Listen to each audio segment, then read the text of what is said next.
મેંદા વગર પૂરી વણવાની ઝંઝટ વગર નવી રીતે એકદમ ક્રિસ્પી નવી ફરસી પૂરી બનાવવા માટે કડાઈમાં 1/4 કપ જેટલા શિંગદાણાને ઉમેરી સારી રીતે શેકી લેશું. તો થોડા શિંગદાણા શેકાય એટલે ગેસ બંધ કરી પ્લેટમાં કાઢી લેશું અને શિંગદાણા ઠંડા થાય એટલે ફોતરા કાઢી કચરો ભૂકો કરી લેશું. હવે એક બીજી કડાઈમાં આપણે 1 વાટકા જેટલું પાણી ઉમેરીશું. પછી એમાં 2 ટેબલસ્પૂન સફેદ તલ, 2 ટેબલસ્પૂન કસૂરી મેથી, 2 ટીસ્પૂન જેટલું મીઠું, 1 ટેબલસ્પૂન જીરું, અડધી ચમચી હળદર પાવડર, 1 ટેબલસ્પૂન તેલ અને સાથે 1 ટીસ્પૂન ચીલી ફ્લેક્સ ઉમેરી સારી રીતે મિક્સ કરીશું. તો થોડું પાણી ઉકળે એટલે એની અંદર 2 ટેબલસ્પૂન જેટલી પલાળેલી મગની દાળ ઉમેરીશું. તો દાળને મેં થોડી વાર માટે પાણીમાં પલાળીને લીધી છે. સાથે આપણે અધકચરા વાટેલા શિંગદાણા ઉમેરીએ અને 2 ટેબલસ્પૂન જેટલું બેસન ઉમેરીએ અને હવે 1 વાટકી ચોખાનો લોટ, તો જે વાટકીથી પાણી લીધું એ જ વાટકીના માપ સાથે 1 વાટકી ચોખાનો લોટ લેવાનો છે. હવે બધી જ વસ્તુને સારી રીતે મિક્સ કરી લેશું. બધું સરસ મિક્સ થાય એટલે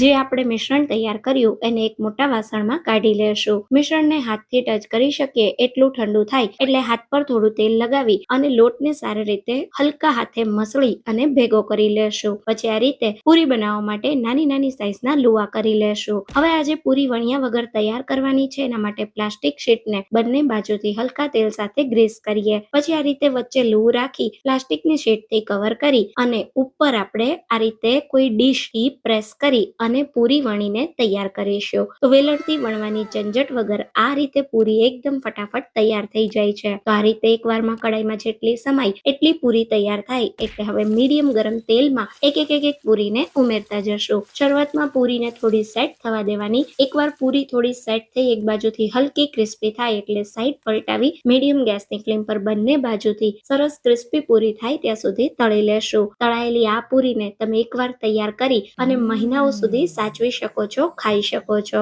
એકવાર આ પૂરીને જરૂરથી ટ્રાય કરજો.